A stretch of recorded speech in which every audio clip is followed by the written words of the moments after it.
Hi, everyone. Welcome to Entrepreneurship by Design with Dr. C. I'm so glad you're here today because we have an amazing guest with us, Dara. Dara is a retired school principal who now uses her passion for healthy eating to guide individuals by sharing incredible recipes and action steps they can take to put more plants on their plates. In doing so, many individuals are losing weight and seeing overall healthy changes. In addition to that, she has recently become an Amazon best-selling author. Thank you so much for being here today, Dara. It is such a pleasure to have you. And I would love for you to just dive into your journey, how you got here today, and then we can go a little bit deeper. Okay, well, thanks so much, Dr. C, for having me here today. I am super, super excited to be here. And my journey actually started probably 35 years ago when I was a teacher at that time and was introduced to network marketing. And so I always had kind of like this little side gig going while I was teaching. And then the latter part of my teaching career, I became a principal. And I really loved that part of my job. It was very, very stressful. And so the entrepreneurial side of me kind of slowed down a bit just because I had so much to do as a principal. Yeah. And so last June, I retired full-time from my principal job. And so then I jumped with both feet in and said, okay, you know what? It's time to get back into being an entrepreneur and bringing to people my passion. Yeah. And my passion really is around being healthy and helping people be healthy and become healthier. Yes, I love it. And I think that's something that we can all use a little bit more of or understand it a little bit better. And I love that you took that leap. And after you retired, you're like, all right, I'm going to go full time in this. And I feel like that's such a beautiful thing because you can have a full career and then switch gears too. And that's part of the process. And how did your passion for eating healthy and sharing recipes develop? Can you share a personal experience or moments that sparked that interest? I think it started, my mother, she always cooked fresh food. Like we did not have packaged food growing up. So that was never really a part of, what I ate. And so I always ate, fresh food. And then when I raised my kids, I wanted to make sure, of course, I was giving them healthy foods. Now, when I was raising my children, of course, as all, busy parents are, we were busy and, didn't always give them the healthiest foods. But I tried to keep that in mind. And as I've gotten older and, I'm 64 now, and I see a lot of my friends who are really struggling with health issues. And I realized that, because I have eaten healthy, I believe this is a big part of it. I've eaten healthy. I've always taken high quality supplements because I know that, we can't always get all of our nutrients from the food that we eat. And I am, like blessed with really good health. And I am on no medication, which a lot of my friends at this age are on various types of medications. And I wanted to, so I guess I just grew up eating healthy and have just always embraced that. And now, as I'm getting older, I guess the research is different now and there's more options out there. And, that's what really got me into eating more plant-based, which is where I am now. Yes, absolutely. And I love that it inspired that and just the passion's been there. And how long has healthy eating been important to you? I know you said like growing up, where was that really initial understanding of why it's important to be and what makes it important for you in particular? Right. I think it was when I started my network marketing career, when I was in a health and wellness business and started, learning about supplements and the importance of that. And I have just always studied. I watch a lot of, seminars and I read a lot of books and I, buy a lot of cookbooks that are based around, healthy eating. And so I just really like to make sure that I am putting the cleanest, healthiest foods in my body that I possibly can. Now, does that mean that I don't ever indulge? Of course I do. We all have to have chocolate now and then. We have to, but again, it's really, I think, about what we do 80% of the time, what we're putting in our bodies that really is really critical and really important. Yes, absolutely. And I'm definitely a firm believer that we don't get everything from our foods. I have a health business as well with supplementation, and I think that's important, high quality, making sure you're getting everything you need because everybody is different, but every body and body chemistry is different as well. And I'm so curious too, what inspired you to actually take the initiative to start getting back into that entrepreneurial world after you retired? Was there anything that happened? Yes. So actually, just about a year prior to retiring, I developed high blood pressure. And it really scared me because here I am always being healthy. And so I immediately went on a plant-based diet. And I had kind of dabbled in plant-based eating prior to that, but wasn't really serious. So then I did more serious, explored it more, started finding easier recipes, because that was one of my challenges as when I initially tried to eat plant-based, was that it was hard to find recipes. It felt very time consuming, and I was still cooking for my family, which includes my husband and a sister who lives with us. And so I was preparing two separate meals, and it just became complicated. So I was fortunate in that I found a company that offers great spices and blends and food packages. It's packages, but they're all clean. There's no chemicals and additives and any of that. It's really like spice blends that makes cooking any food, but especially for me, the plant-based, it just made it really, really simple to do. Yeah, absolutely. And you're right. I think a lot of people struggle when they're going plant-based of finding recipes that are easy and not time consuming, but being able to find ways to make it easier. And can you discuss the impact of incorporating more plants onto people's plates and how individuals are guided through that experience of weight loss, but also overall just healthy changes and adopting into that plant-based meals and plates? Right. So one thing that I like to do, Dr. C, is help people understand how much the food industry is putting, all kinds of chemicals and those kind of things into the foods that we typically eat, and how really detrimental to our health that is. And the closer we can get to just eating whole foods, just vegetables and fruits and plants, and even if you eat meat, to make meat like a smaller portion of your plate. And the idea in this program that I like to teach people is that a quarter of your plate should be a lean protein, and then about a quarter some complex carbs, like some nice whole grains and stuff, and about half of your plate the fruits and vegetables. And when you think about, very often what people are looking at is eating, their plate is probably half protein with a little tiny portion of vegetables and a little bit of potato or something. So I'm really helping people to understand that the more plants that we eat, the better off we are. And I think people know that. It's just a matter of accepting that and saying, yeah, you're probably right. I need to eat more plants. And I am finding people are happy as they start transitioning and putting more plants on their plate. Absolutely. And you're right. I think people know that you got to eat your vegetables. And like we're taught that when we're little. A lot of us are taught that when we're little.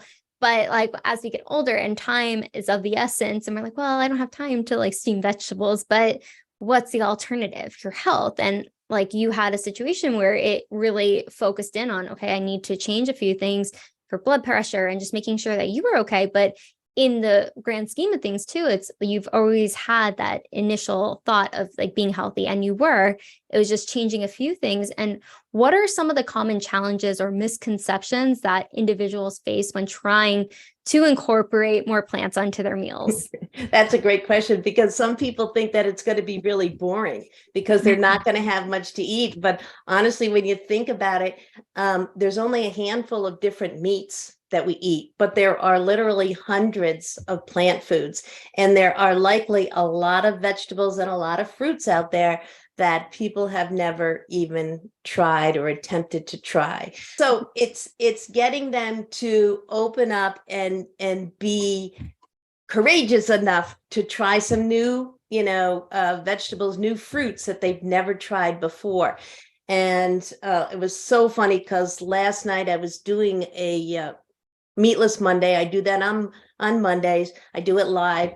And I was making a lentil tacos, and someone said, "Oh my gosh, I can't imagine." But I said, "Believe me, you have to try it. It's absolutely delicious." And you put the seasoning in there, and then you put your salsa and your guac and your lettuce and tomatoes on top, and you really would not even necessarily know that it was lentils instead of, chopped beef in there. You really wouldn't. It's got all the same flavors. So it's true. It's about the flavor, right? Because I think I don't know if you've ever had Impossible or Beyond Beef, where it tastes exactly like regular beef, but it's just made from plants. Of course, it's processed, and staying away from processed is important, but right. it tastes exactly the same. So the other night, my fiance and I, we made Impossible tacos. It just sort of triggered my thought, but I think it's so cool how many variations that we can have, and we don't really know, because if we're not exposed to it, or we're not having to research it or figure it out, we don't know. I didn't until I became pescatarian. I had no idea how many fruits and vegetables there were. I was just the standard. Right, exactly. Because you don't always see it at a regular grocery store. There's other farmer markets and other things that you can really tap into. But what are some of the provided action steps that you give people, or challenges, how they can address not being able to find it, or saying that there's challenges around it? What steps can people take to make it easier for themselves, outside of listening to Meatless Monday as well? But is there anything that they can do starting today? Yeah. So I think the one thing they can really do is just, kind of track exactly what are you eating, and if you write it down and see what you are eating, and try to, over the course of, I did this experiment once with a group, over the course of a week, see if you can eat 30 different plant foods. And it's amazing when people really tried how much they really could, because again, we get so hung up in, we eat the green beans, the peas, or the corn. That's our vegetable. But there are, literally hundreds. And even, I like to buy the lettuce, the box of greens that's already mixed, and there's about 8 or 10 different greens in there. And so if you buy that, there you already have 8 or 10 different plants that you're eating in one salad. Those are really nice, those mixed boxes of greens. Yeah, they're handy. It makes for a really nice salad. That's another thing that I always encourage people to do, because again, a lot of people think of a salad as lettuce, tomato, cucumber, maybe a little bit of shredded carrots, right? But I tell people, experiment, throw fruit on there. I don't know if you've ever done that. You put some berries on there, you put some apples in there, even dried fruit, nuts, seeds. And I a lot of times will throw in whatever leftover vegetables I had from the night before, and maybe even heat them up a little bit and toss them on the salad. I mean, there's so many things you can do with salads, and make them different every time. And as well as grains, you can throw whole grains on there, your rice, your quinoa, any of that, throw that on top of your salads as well. And it'll make it a meal instead of just a little side. Get me hungry. No, it sounds delicious, but you're right. I think it's experimenting, because if you didn't grow up with it, or you're not exposed to it, it's getting creative with it. Just like with business, you get creative with business. It's the same with our food too, because it can get boring, especially if you're having a piece of chicken breast and green beans and some other dish, but it gets really boring. And being able to spice it up, or add spices, fruit, anything that's going to make it a little bit more filling, but also delicious too, where you don't feel dread eating it. Because I hear so many people that have been on diets or anything along those lines, well, I have to eat my salad, but make it fun. That's what I'm hearing. Yes. That's what you make do. it fun. Make it fun. And I'm so curious too, because I know you have a lot of different recipes just from your experience and how you've been really helping people. But what are some of the most popular or transformational recipes that have been really received by individuals seeking that plant-based lifestyle? Okay. So one of the easiest things and things that I've turned a lot of people on to is having a smoothie in the morning. Smoothies are just so, they can be so power packed with plants. I recommend a good quality plant protein powder because you want to make sure you've got some protein. If you don't have the protein powder, you can throw in, a tablespoon of peanut butter or almond butter, that kind of thing. But the scoop of protein powder just is really nice. And then I pile in the greens. You can use kale, you can use spinach, and believe it or not, celery really adds a nice freshness to a smoothie. It's really, really good. And then you throw in some frozen berries and whatever kind of berries you like. You put in some strawberries and frozen bananas. You know how when your bananas start to get really brown, and then for me, I don't really like to eat them once they get soft and brown like that. So that's when I cut them up and I stick them in the freezer. I peel them, put them in the freezer, and those you throw them in your smoothie, and it adds like a lot of sweetness, and it'll give you some really good sweetness. So I've had a bunch of people who now just regularly have smoothies in the morning for their breakfast, as opposed to bacon and eggs or bacon, which the smoothie is going to help unclog those arteries that the bacon and eggs are clogging up. Absolutely. And I love that you said that too, because I think smoothies, it makes things so much easier. I know like in winter time here in Colorado, I'm like, I don't want a smoothie because it's so cold out. But I do think it's so nutrition packed when we have it in a smoothie, because you can get really creative with it. You can add protein powder, so you're still getting the protein you need to function throughout the day, but also it like affects your skin in a good way. Like there's so many benefits. And I think it just makes it easier too, especially if you're on the go, you throw everything in a blender and you're good. Yep. And out the door. Yes. Yes, exactly. Super easy. And just with everything that you have done, I know your background is in education, and I know you did your whole career as a teacher and then school principal, and bringing that with you into retirement. How does your approach on educating and empowering individuals? What have you seen the benefits of just being able to share about your plant-based diets and lifestyle? What has been the receiving end for everybody that is watching you? So I use like a lot that I learned in my teaching career. I was a special ed teacher, so I had to specialize everything for all of my students. And so that's where I think I really shine in offering services to my clients, to people who come to me, because they'll come to me with a specific challenge, like, gosh, every day I'm going, and getting myself a super caramel latte coffee. Now, how do I stop that? So, I can take the time and really look at individually because everybody struggles with something different. And so that's where I feel I really shine, because I help to really incorporate not only just globally some concepts, but individually helping people overcome their specific challenge. What is it that they're really struggling with? They don't want to give that up. And maybe they don't have to give it up. Maybe you just have that coffee on Fridays, because sometimes it's about, finding a balance, and maybe eventually they'll give that coffee up. But that's a lot to say. You never can have one of those again. I mean, that's crazy. You can't do that. But start with, okay, well, maybe it's twice a week. Maybe it's, wherever people can start. And I like to meet people where they're at and just help them take those baby steps, because it can become overwhelming if you're not eating right. And I'm telling you, about all these great things that you should be eating. And you're thinking, oh my gosh, I have to change my entire diet 360 degrees. No, let's take little baby steps. Okay, let's work on, let's get this coffee out of your daily routine. Yes. So that's what I do.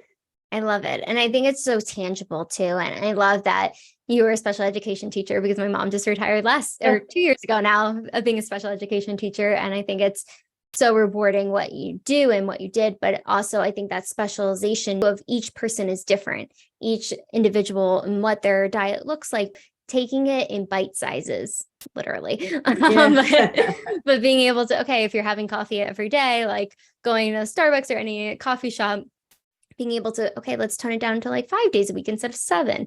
And like taking it in those small steps can make such a big difference. It might not seem like a I don't know, a process or anything like that, or taking those action steps, but they are. And I think that's the beautiful thing. That's when change happens, when you take it in small steps versus like, I'm going to change everything overnight. And that doesn't work. We all know that. Right. We all know that. Yes. We can be very ambitious in thinking that, For but sure. the reality might be a little bit different.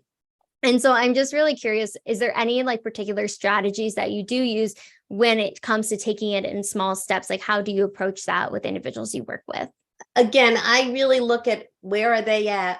What are they comfortable doing? And let's try to move to what their goal is, find out where do you want to get to?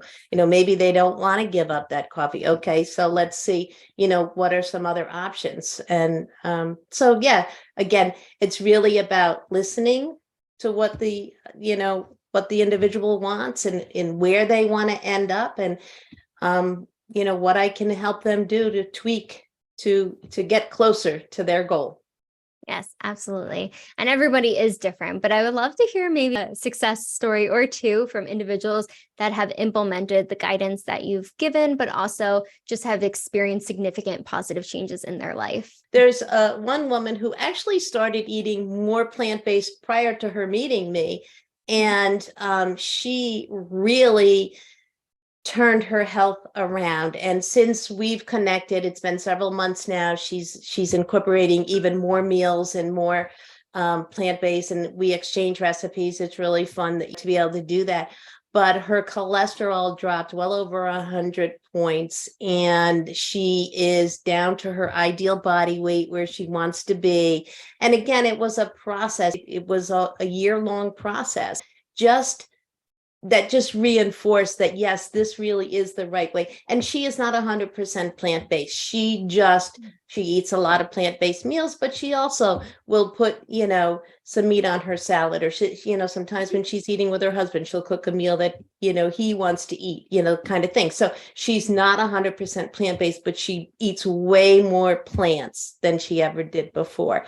And then a woman that I just recently started working with, actually, she started following me a couple of months ago, and she reached out to me soon after she started following me and just was so grateful that somebody was finally listening to her instead of having the doctor harping at her that she needed to lose weight and she needed, and she said, I just feel so empowered myself. She just felt like she was making the decisions herself. It wasn't because somebody was, like I said, harping on her. And she loves my Meatless Mondays. And last week, she really, buckled down, and she lost 4 pounds last week. She was super, super excited. And I said, that's what you got to do, just stick with it. And I also encourage people, a lot of times you might lose 4 pounds, and next week, 2 of them might creep back on. That's okay. We got to look at the big picture and just keep moving forward, because we all have setbacks,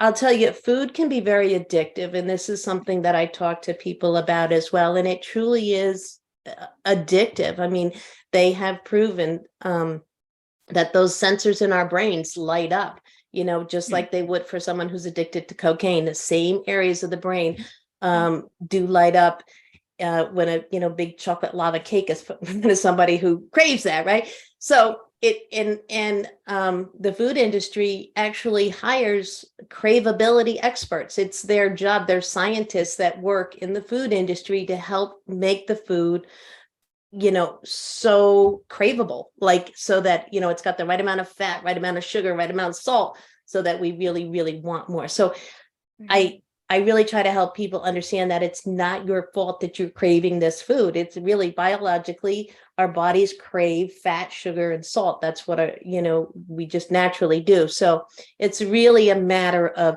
giving ourselves grace when we do indulge in stuff that maybe, darn, I wasn't supposed to eat that. That's okay. You start again tomorrow, and you just allow yourself to have those moments. And we have to, any diet, any health plan, any kind of eating plan that completely restricts a certain food is not going to work really for anybody, because then it's just going to make you want it more. So it's all about eating in moderation and understanding that, the bulk of your food needs to be healthy, nutritious to fuel our bodies so we can keep going. Yes, I couldn't agree more. And just even as you were talking about that, I think a big part of it is moderation and just really being mindful of the foods, like how it lights us up. My dissertation was about mind-body connection and mindful eating, of understanding how eating a chip versus eating an apple, what it affects our body. How do we feel when we're eating it? And that's why I feel like plant-based diet, it's more about just the plants, getting more plants on people's lives. It's not saying cut out the meat completely or cut out this completely, but just seeing that difference, how we show up too, even just from the inside out, how it starts to work. And it is about fueling the body. Of course, we love sweets, we love sugar, all that stuff. It's great. But it's moderation too. And I love that that's what you really focus on, of just meeting people where they're at, what they're looking for, and how we can just incorporate more of it on their plate where it's going to fuel them versus drain them. Because those sweets can definitely drain us, or irritability or anything like that. Like I know I get irritable if I don't have my coffee, but moderation. I'm practicing that one. Absolutely. But I'm curious, do you have any advice for any individuals that are maybe considering adopting a plant-based lifestyle, but are unsure where to start? So I would recommend a website called Forks Over Knives. It's a great plant-based. You're probably familiar with that. I love that website. It is a really good place to start. They have a lot of great information. Like, there's a lot of health information in there, because there's doctors and all of that give you. And I think when you understand the real health benefits, it's going to help you really want to be more mindful of what you're eating and really putting more plants on your plate. And then I actually have a Facebook group that it's called Your Epic Life Begins Here. Yep. And it's where I help people and I guide people. We do a weekly group coaching session, and then I'm always available for individual, like I said, those kind of things. I'm available to people if they have specific challenges. But we talk about what to eat and how to eat. And I provide a lot of recipes and all of that kind of stuff in there. So that would be a great place to go as well. Awesome. Well, I appreciate you sharing those resources. And I definitely think the Facebook group is going to help so many people, and being able to have your coaching too, of being able to just understanding where to start becomes the overwhelming part, because like we were talking about food too, we have to have it every day to survive.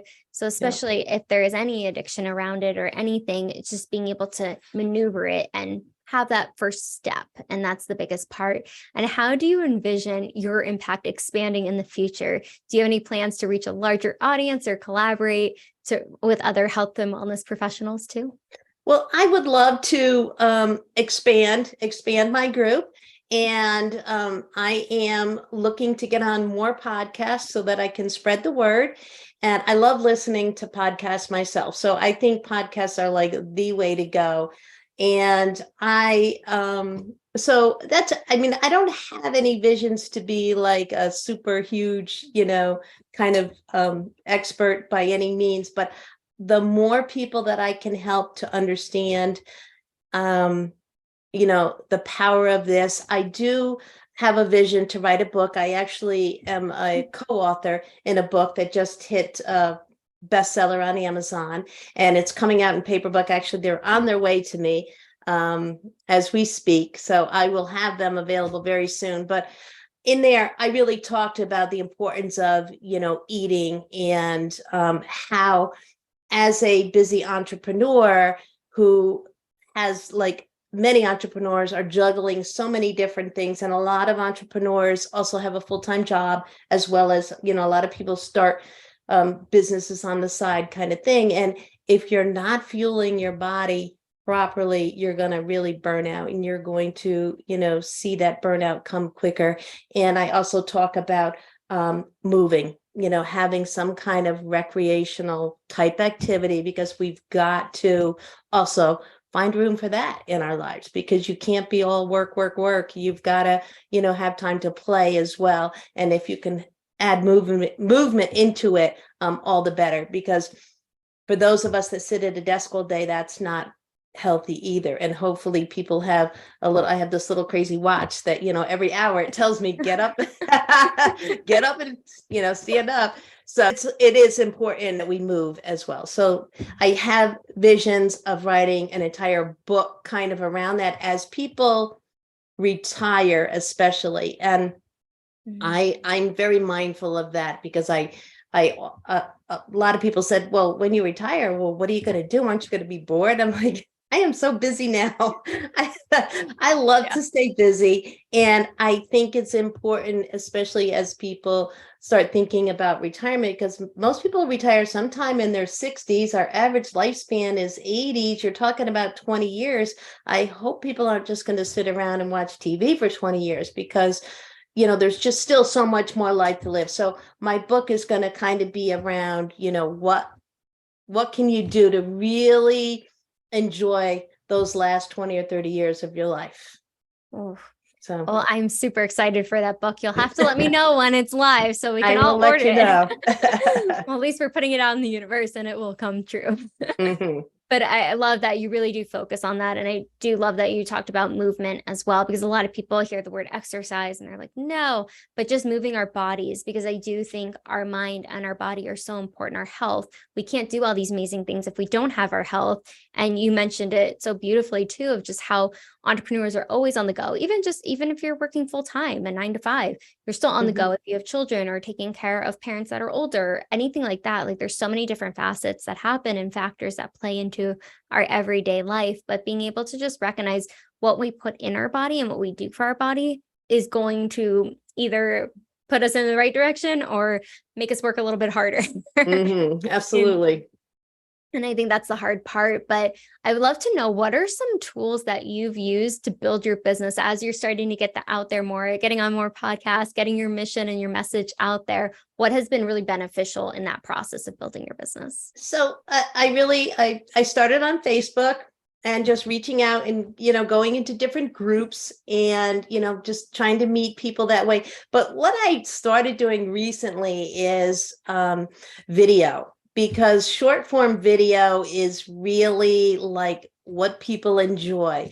So I put a lot of my recipes, I speed them up, and do a lot of short form video so I can put that out on, I'm everywhere. I'm in Instagram and TikTok and YouTube shorts and, reels. And so I think short form video. And I took a course with a guy who's great. And if anybody's interested, get in touch with me and I'll tell you who this guy is. But he's got a great course on how to really do short form video. Well, how to just do video in general, but especially how to use short form video. And I use a tool called CapCut, and it's a video editing tool. And it's really simple to use, and the price is very reasonable.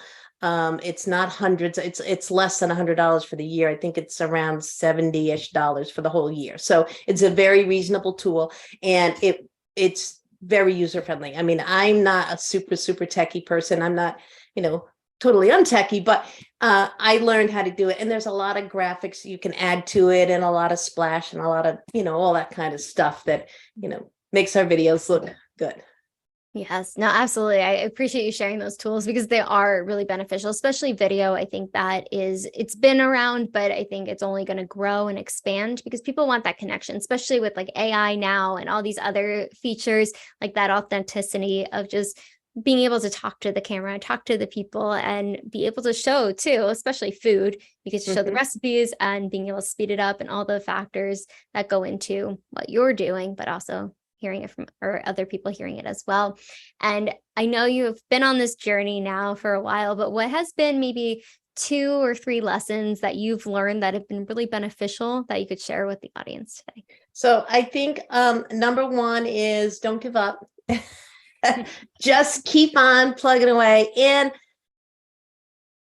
you know what? It took me a while to really find my true niche. And I've always had this health and wellness kind of thing going on. And then it wasn't until this past, about 2 years ago when I started with the cooking thing. And then this past year when I really kind of brought it all together and really said, okay, this is really who I want to serve.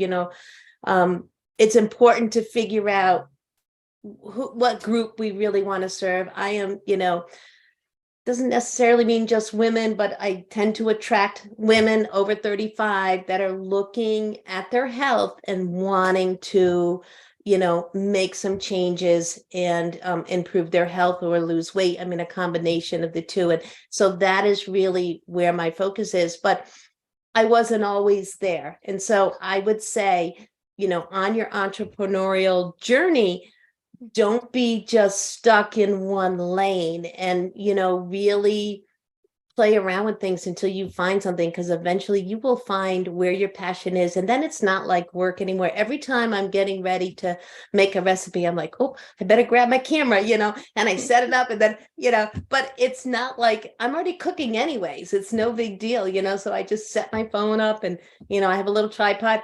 It doesn't take a lot of fancy equipment. And that's another thing. Sometimes entrepreneurs think, oh, I have to have the best equipment. I have to have, no, I bought a tripod, I don't know, maybe $25, $30, on Amazon. I use my phone.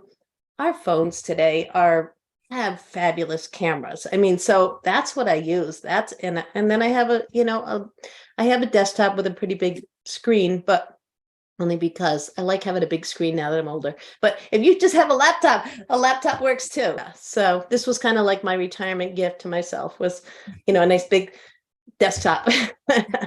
You don't need that, I know a woman who does a lot of video, and she does it all on her phone. Like she does all of the editing and everything right on her phone. So you really, you use what you have. And as you grow, if you want to upgrade, you can, but people should not ever think that they don't have the right tools. You just, start getting out there. And one thing I learned about video, and I'll share this, is that it gets easier because the first few videos are so tough to do. You feel like, oh my gosh, you're stumbling over your words and all of that. But just get out there. And I had a coach one time tell me, this weekend, I want you to take 100 selfies.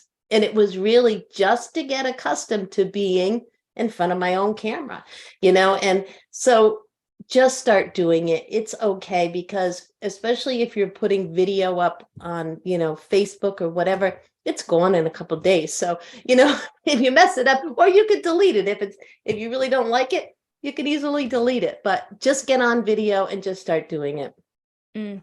Well said. It's so interesting. Like the first few videos are so challenging. When I started about 6 years ago now, it was really hard for me. I was like, oh my God, nobody's going to listen, or I don't want people to see it. I was like, this is rough. But now it comes natural, because once you practice anything, just like when you're learning in school, you don't know the alphabet right when you come out of the womb, like you have to learn, and it takes time and counting and all those things. But I think the more we do something, the more it becomes more natural, especially if we're passionate about it. But I love that you didn't give up and you continued through, and it was something you're super passionate about. And just for other people listening too, if you're passionate about it, keep going for it. It might not look exactly how you envisioned it. It might be even better. But I just appreciate what you've shared so far today. There's been so many insights, but where can people find you? Find your Facebook group. We're going to link everything below, but if you could let us know too. Okay, so it's Dara Lee Simmons, and I'm everywhere on Facebook as Dara Lee Simmons. I'm on Instagram, Dara Lee Simmons. I'm on YouTube as Dara Lee Simmons, and my Facebook group is Your Epic Life Begins Here, and that'll be in the show notes. So please, connect with me, and I am right here, and I would love to help you. Amazing. Well, thank you so much, Dara, for just coming on again and just sharing all the insights, especially about just being healthier from the inside out and really looking at our plate, what's on our plate in order to just incorporate a little bit more colorful things versus other things as well. Mhm. But it's been such a pleasure having you, and I so appreciate you coming on today. Thank you so much for having me. I really enjoyed it, every minute of it. Thanks a lot, Dr. C. Thank you. Make sure to like, subscribe, comment below. What was the biggest takeaway from Dara today? She gave us a lot of insight. Maybe how are you changing your lifestyle as well. But we will see you on the next episode.